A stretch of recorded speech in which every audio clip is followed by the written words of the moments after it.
सभी पदाधिकारी नेता दिखाई दे रहे हैं।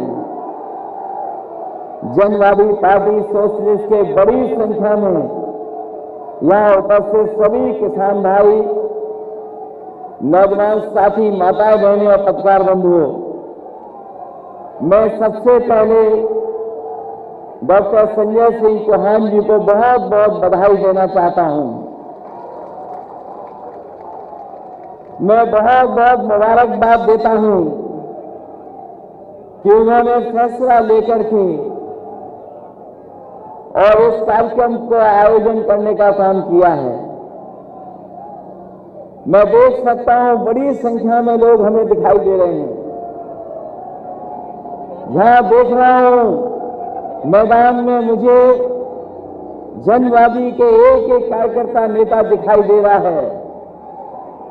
जहां कार्यकर्ता साथ साथ है, वहीं उसके हाथ में उसका अपना झंडा भी है और ये झंडा लहर रहा है हवा के कारण।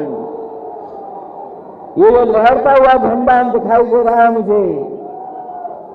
मैं कह सकता हूं कि आने वाले समय में भारतीय जनता पार्टी का सफाया होना निश्चित है।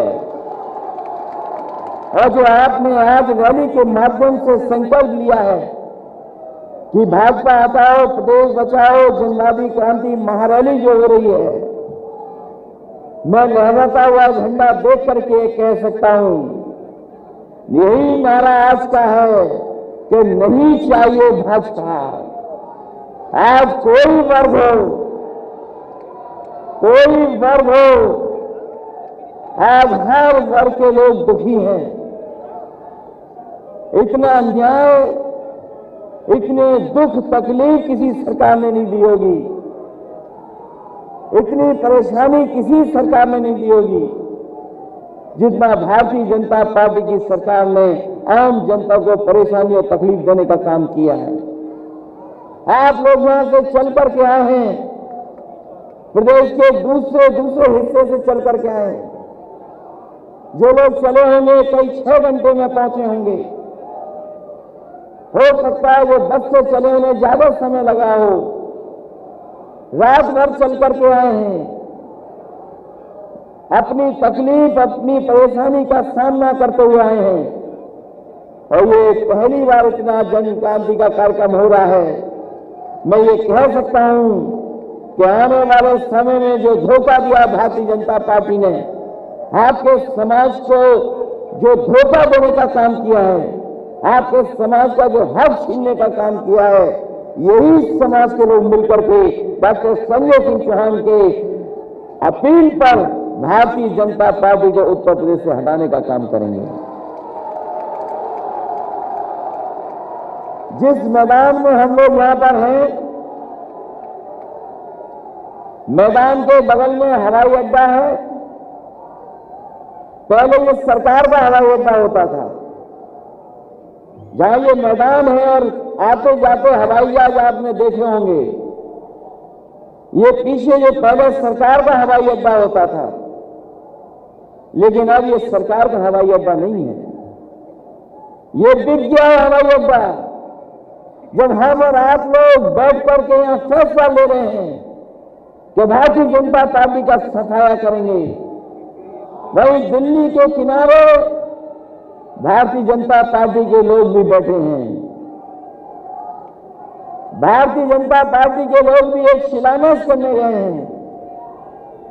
मैंने जब अखबार पढ़ा तो मैंने अखबार में देखा कि उनके बैठने के लिए उनके पंडाल में 90,000 के आसपास कुछ कुर्सियां लगी हैं। जो देश के प्रधानमंत्री जहां आ रहे हैं, जहां प्रदेश के मुख्यमंत्री पहुंच रहे हैं, तमाम मंत्री, तमाम लोग पहुंच गए, पूरी सरकार पहुंच गई। जहां पर पूरा पुलिस का प्रबंधन है, वो लोग पहुंच गए हैं। हो सकता है फौज के लोग भी बुला लिए हों। उनके लिए 90,000 से ज्यादा कुर्सी लगी हैं। मुझे खुशी है इस बात की कि डॉक्टर संजय सिंह चौहान के कार्यक्रम में आए लोग पूरी कुर्सी भरी दिखाई दे रही हैं। हम पूरी कुर्सियां भरी हैं। वो 90,000 से ज्यादा कुर्सी भर सकते हैं। हमारे डॉक्टर संजय सिंह चौहान और हमारी जनवादी पार्टी के लोग तो सरकार में नहीं है, कहीं इनका मंत्री नहीं है, कोई कुछ नहीं है, तब भी सब कुर्सियां भर दी। ये भरोसा दिला रहा है कि जिस समय वोट डाला जाएगा तो एक वोट को ये डालेंगे अपने अपमान का जो धोखा दिया है, और दूसरा वोट साइकिल की रफ्तार बढ़ाने के लिए वोट डालेंगे। ये कैसे भारतीय जनता पार्टी के लोग हैं? एक तरफ तो हवाई अड्डा बेच रहे हैं, दूसरी तरफ हवाई अड्डा बना रहे हैं। बताओ आप उनकी बातों पर भरोसा करोगे कि नहीं करोगे? कौन भरोसा करेगा इन पर? ये सरकार का हवाई अड्डा बिक गया, सरकार एक हवाई अड्डा बना रही है, और ये हवाई अड्डा किस लिए बन रहा है उसका गणित मुझे समझ में नहीं आता।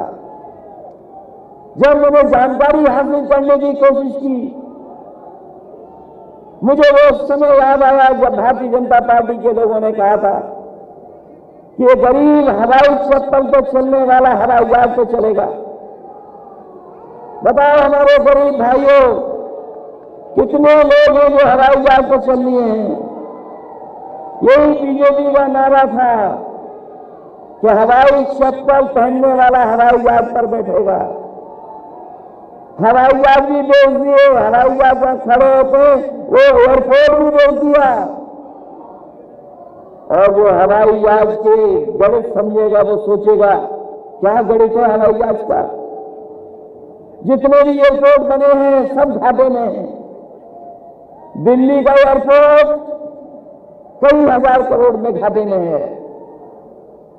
जो हमारी सरकारी हवाई जहाज यात्रा करने वाली एयरलाइंस वो घाटे में, 60,000 करोड़ के घाटे में।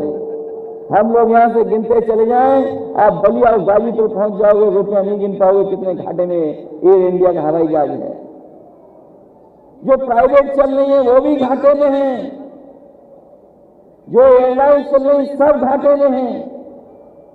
तो सोचो, एयरपोर्ट घाटे में, हवाई जहाज चल रहा है वो घाटे में, तो ये भारतीय जनता पार्टी का गणित क्या है जो मुनाफा लोग कमा रहे हैं?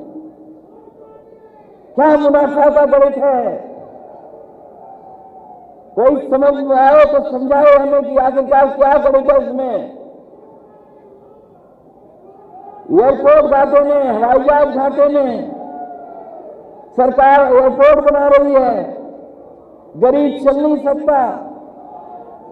ये एयरपोर्ट इसलिए बन रहे हैं कि जिस समय एयरपोर्ट बन करके तैयार हो जाएगा भारतीय जनता पार्टी इसको भी बेच देगी। ये शिलान्यास हो रहा है इसलिए खाली एयरपोर्ट इनको बेचना है। जिस देश में चीजें बिकने लगे, सरकारी संस्थाएं बिकने लगे, तो बताओ हमारे गरीब चौहान समाज के लोगों, जो बाबा साहब भीमराव अम्बेडकर जी ने हमें अधिकार और सम्मान के लिए जो संविधान दिया था, अगर सरकारी चीजें बिक जाएंगी तो बताओ आने वाली पीढ़ी के भविष्य के बारे में क्या होगा? उनको नौकरी कौन देगा? उन्हें रोजगार कौन देगा? अगर सरकारी संस्थाएं बिक जाएंगी तो कौन देगा आरक्षण? कहां मिलेगी नौकरी? कहां मिलेगा रोजगार? बड़े बड़े विज्ञापन अखबारों में छपते हैं कि ये दमदार सरकार है, दमदार सरकार है। बताइए दमदार सरकार हमारे किसानों के लिए क्या कर रही है? बताओ हमारे किसान भाइयों, आए आप लोग अपने संसाधनों से आए, किसानों को कौन सी मदद सरकार कर रही है? यही भारतीय जनता पार्टी के लोगों ने कहा था कि किसानों की आय दोगुनी कर देंगे। आप तो गांव के रहने वाले हो, खेत में मेहनत करते हो, पसीना बहा करके फसल तैयार की। बताओ धान की किसी को कीमत मिली है कि नहीं मिली? बताइए। धान खड़ा खड़ा ऐसे ही बर्बाद हो गया। किसान भाइयों बताओ कहां धान की कीमत मिल रही? और वो खाद खरीदने गए, बताओ लाइन में लगे रहे आप, क्या आपको खाद मिल गई? डीएपी मिल गई क्या? जब बीज महंगा हो गया, डीजल पेट्रोल महंगा हो गया, खाद महंगी, कीटनाशक दवाइयां महंगी, बाजार में कोई पूछ नहीं रहा आपकी फसल को, तो किसान हमारा कहां से खुशहाल होगा? कोई रास्ता हो तो बताओ कैसे खुशहाल होगा? और जो डीजल पेट्रोल महंगा हो गया, आपको कीमत पता होगी क्या? 100 के पार हो गए पेट्रोल के, नहीं हो गए सब? और जिस समय महंगाई डीजल पेट्रोल की बढ़ती है, हर चीज महंगी हो जाती है, आप महंगाई को रोक नहीं सकते। कोई महंगाई रोक सकता है? ये भारतीय जनता पार्टी के लोग जो बड़े बड़े उद्योगपतियों की मदद करना चाहते हैं, वो कभी भी महंगाई नहीं रोक सकते। और आज जो बेरोजगारी है, महंगाई है, उसका कारण भारतीय जनता पार्टी की गलत नीतियां हैं। हमारे गरीब को पीछे कर दिया, नौजवान का भविष्य कुछ नहीं। बताओ नौजवानों, कहां नौकरी है आपके लिए? अगर नौकरी हो तो बताओ। और इधर पढ़ाई पूरी चौपट हो गई, बच्चों की भी पढ़ाई बर्बाद हो गई। इतनी पढ़ाई लिखाई कभी बर्बाद नहीं हुई होगी जितनी भारतीय जनता पार्टी की सरकार में पढ़ाई लिखाई बर्बाद हो गई। कोई नहीं पढ़ पा रहा है, न अच्छी शिक्षा दे पा रहे। और अगर शिक्षित भी होगा नौजवान, तो न उसके लिए नौकरी न रोजगार का इंतजाम है। कहने को तो दावा कर सकते हैं कि देश की सबसे ज्यादा नई आबादी यहां है, लेकिन इस आबादी को नौकरी कहां मिल रही है? हमारा किसान देख रहा है कि कैसे खुशहाली तरक्की आएगी। गन्ने के किसानों का बकाया है अभी तक, गन्ने का किसान का बकाया अभी तक सरकार नहीं दे पा रही है। डीजल पेट्रोल तो महंगा ही है, लेकिन जब बिजली का बिल आता होगा तो बताओ बिल से आपको करंट लग रहा कि नहीं लग रहा? कौन कम करेगा? अगर कोई कम कर सकता है तो वो समाजवादी लोग हैं। हम आपको भरोसा दिलाते हैं, उम्मीद से ज्यादा राहत देने का काम समाजवादी लोग करेंगे।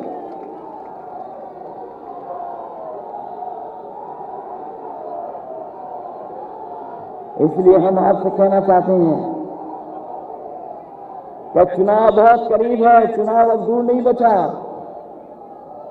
2022 का चुनाव आ गया है, सब पार्टियां निकल पड़ी हैं प्रचार के लिए।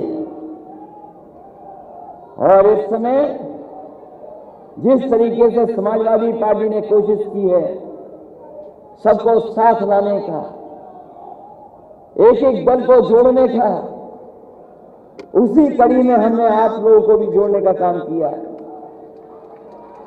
हम आपको जोड़ करके आगे बढ़ाना चाहते हैं और हम समाजवादी लोग आपको भरोसा दिलाते हैं।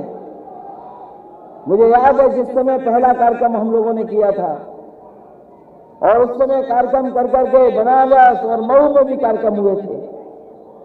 उसके बाद आप प्रदेश भर में आपके नेता घूमे, डॉक्टर संजय जी चौहान गांव जगह जगह गए आपके बीच में।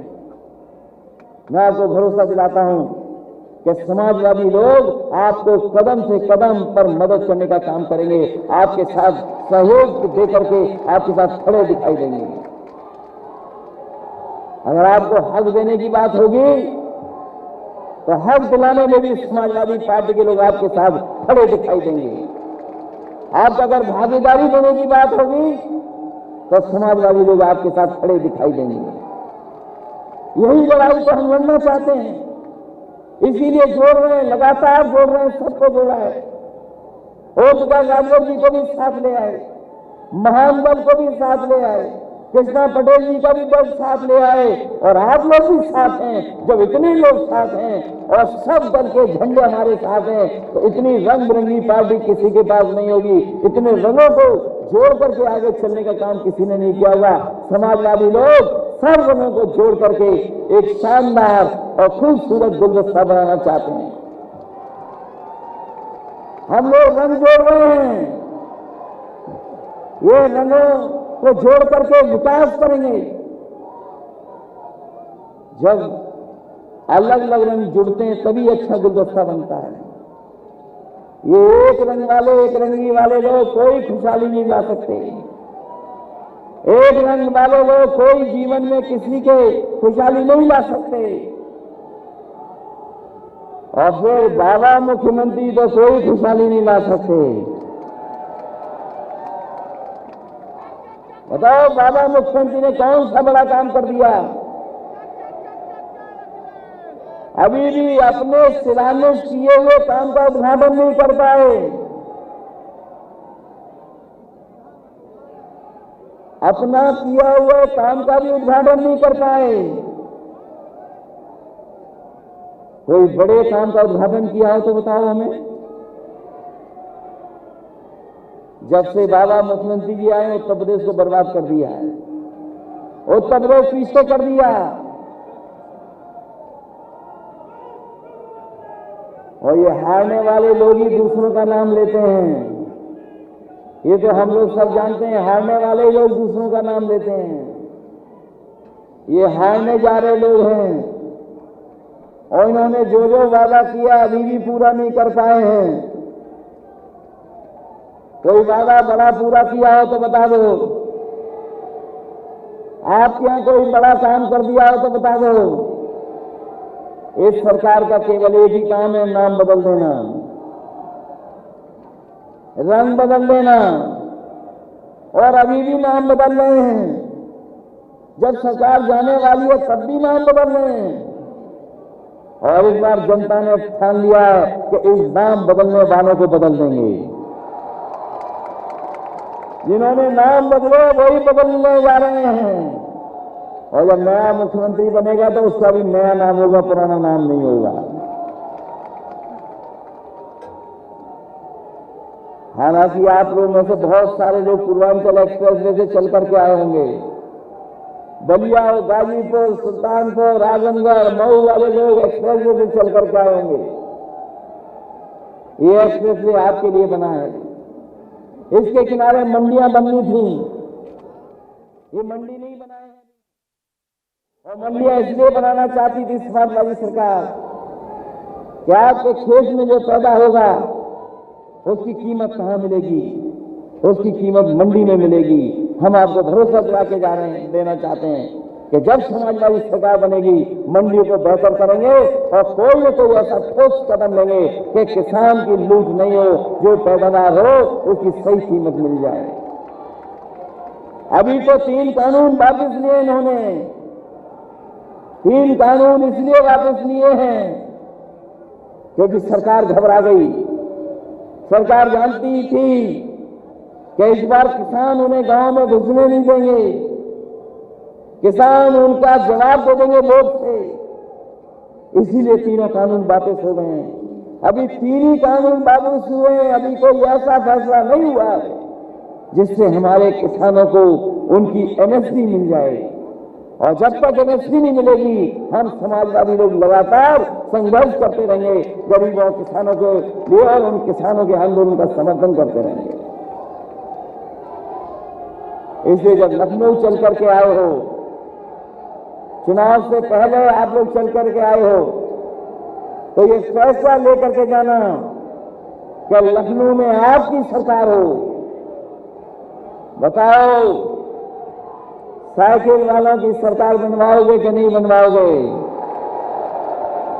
और हम भी भरोसा दिलाते हैं आपको कि जहां जाति जनगणना की बात है, कम से कम हम लोग जाने तो सही कि हम आबादी में क्या है, हमारी आबादी में गिनती क्या है।